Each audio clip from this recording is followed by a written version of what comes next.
Hands where I can see them. I'm in my own building. Turn around. You're making a mistake. Cuff up. Don't test me.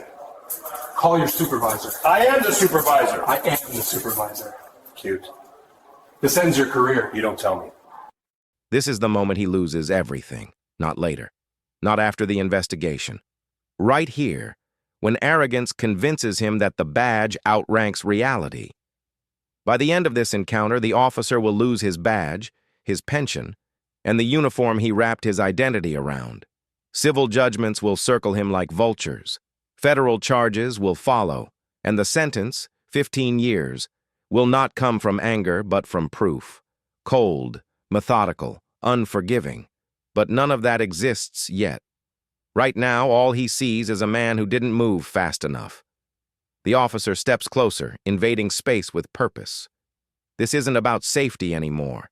It's about hierarchy, about who bends first. His posture stiffens, shoulders squared, chin lifted, an unconscious ritual of dominance. In his mind, hesitation equals guilt. Confidence from the other man feels like insolence. The subject doesn't flinch. He's calm in a way that unsettles predators. Hands visible, voice even. No rush to explain, no pleading. Dignity sits on him like armor. That calm is dangerous, because calm doesn't fit the narrative the officer has already written. "You need to comply," the officer snaps, each word clipped, rehearsed, sharpened by habit. The subject exhales slowly, not in fear, in restraint. "I am complying," he says. "You're escalating." That sentence lands wrong. The officer's jaw tightens as his authority is questioned, not loudly, not emotionally, but publicly.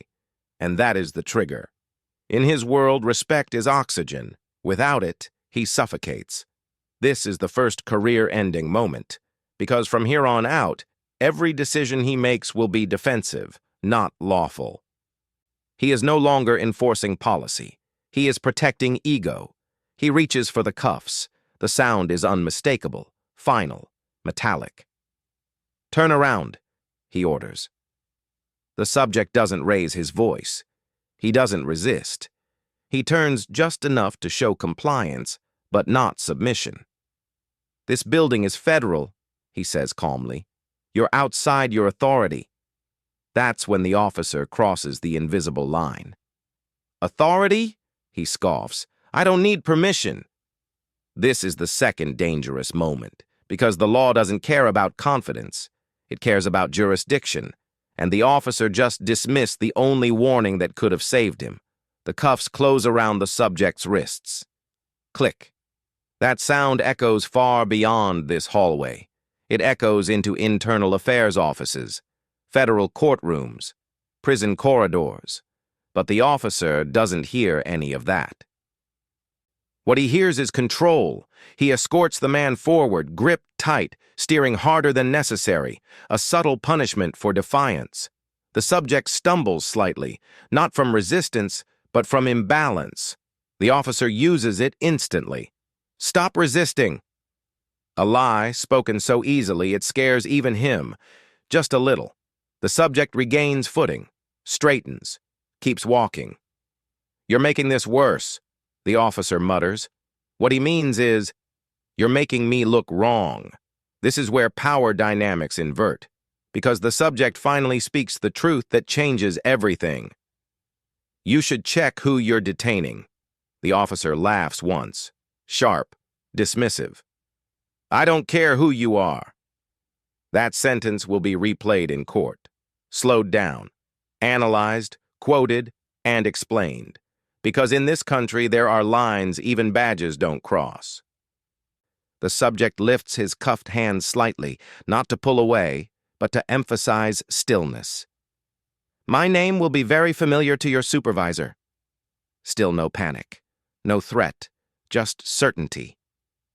That certainty rattles the officer. He radios in, not for confirmation, but for backup. His voice stays firm, but the pitch rises just enough to betray doubt. "Need a supervisor at my location." This is the third dangerous moment, because calling a supervisor isn't weakness, unless you've already done something irreversible. The subject looks ahead, unshaken. "You still have time," he says quietly. That's not a plea. That's mercy. The officer doesn't take it. Instead, he tightens his grip. "You don't tell me how this goes." What he doesn't realize is that it already has. Down the hall, footsteps approach, faster, heavier. Radios crackle. A tone changes. Someone on the other end is asking a question the officer doesn't want to hear. "Repeat the name." The subject finally turns his head and gives it. The radio goes silent. That silence is louder than any siren. Because in that pause, right before the supervisor arrives, the officer understands something instinctively. This wasn't a suspect. This was a reckoning. And it's already too late. By the time the supervisor rounds the corner, the air has changed. Not tense, heavy. The kind of silence that follows a mistake so large it rewrites careers. The officer is still holding the cuffs, still standing tall, still pretending the ground beneath him isn't cracking. But his eyes flick toward the radio, then away, like a gambler who already knows the cards are bad but refuses to fold. The supervisor stops short when he sees the subject. Hands cuffed, calm, unmoved. Then recognition hits. Not slowly, instantly. His posture shifts first. Authority drains from his shoulders like water from a broken seal. His eyes widen, not in fear, but in calculation, in understanding. This is the moment the officer's career truly enters free fall, because the supervisor knows the name. And more importantly, he knows the consequences. "Why is he in cuffs?" the supervisor asks. It's not accusatory. It's surgical. The officer answers too fast. "He refused to comply." That sentence is dangerous, because now it has witnesses. The supervisor looks at the subject, notices the steady breathing, the relaxed shoulders, the absence of adrenaline. This isn't the body language of resistance. This is restraint, professional restraint. The subject speaks before the supervisor can ask the next question. "I complied. He escalated." Simple, controlled, precise. Every word is a scalpel. The officer interrupts. "He identified himself after the fact." The supervisor raises a hand. That hand freezes the room. This is the fourth career-ending moment, because once a supervisor stops the narrative, the truth has room to breathe. "Did you run his credentials?" the supervisor asks. The officer hesitates. Just a fraction of a second. Too long. "No," he says. "He didn't provide—" The supervisor cuts him off. "Uncuff him, now!" The command lands like a verdict. The officer doesn't move. This isn't defiance anymore. It's denial. "Sir," the officer starts. "Now," the supervisor repeats. Louder, sharper. Hands finally move. The cuffs open. Click. The sound is different this time. It's not authority. It's collapse. The subject rubs his wrists once. Not dramatically, not angrily, just enough to remind everyone what was done. Then he straightens his jacket. That gesture matters, because it signals control reclaimed. "I will be filing a formal complaint," he says calmly, "and federal charges will follow." The officer exhales through his nose, trying to laugh it off. "Charges? For what?" The supervisor answers for him. "False arrest, abuse of authority, obstruction." Each word lands harder than the last. This is the fifth dangerous moment, because the officer finally realizes something he should have known from the beginning. Badges do not outrank federal law. The hallway fills now. More officers, watching, listening, learning. The officer feels it, the shift in how they look at him. Not as backup, not as leader, as liability. Internal Affairs is notified before the shift ends. Bodycam footage is flagged before midnight. By morning, his name is circulating in emails he'll never read. But the real damage comes later, in slow motion. Depositions, transcripts, expert testimony dissecting his tone, his words, his grip on the cuffs, prosecutors replaying the moment he said, "I don't care who you are." They don't say it angrily. They let the jury hear it again and again, because arrogance doesn't need interpretation. It explains itself. The subject testifies once, calm, exact, emotionless. The officer testifies twice, defensive, contradictory, fractured. The jury doesn't debate long. The sentence isn't revenge, it's precedent. 15 years, not because he made a mistake, but because he doubled down on it. Because every chance to stop, to verify, to de-escalate was ignored in favor of ego. The badge is stripped in a closed room with no cameras, no speeches, no drama, just paperwork. The uniform is folded one last time, and the officer, who believed authority was something you could take, learns too late that real power is knowing when not to use it. Because in the end, the most dangerous thing on that body cam wasn't a weapon. It was arrogance, unchecked, recorded, and played back to the world. Prison doesn't feel real to him at first. It feels administrative, processing, intake, paperwork, a series of rooms where no one raises their voice because no one needs to. Authority here isn't worn on a chest. It's embedded in walls, schedules, and doors that don't ask permission before closing. The officer keeps expecting recognition, a nod, a pause, someone realizing who he used to be. It never comes.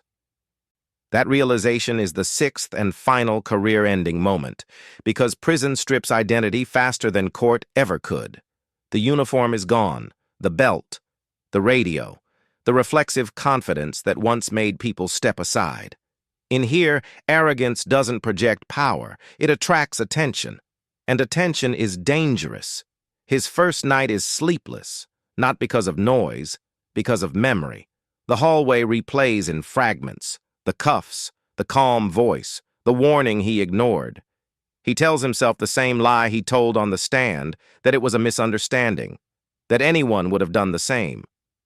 But deep down, he knows that's false. Because plenty of officers wouldn't have. Plenty would have paused. Plenty would have checked. Plenty would have chosen professionalism over pride.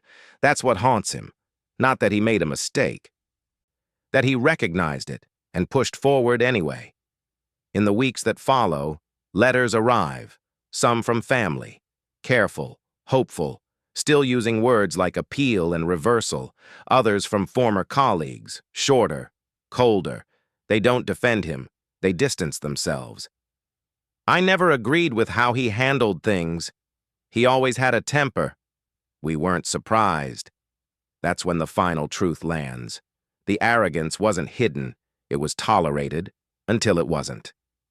The subject, meanwhile, returns to work. The complaint becomes policy review, training updates, a quiet reminder circulated through departments nationwide. Not sensational, not emotional, just facts. This is how careers end.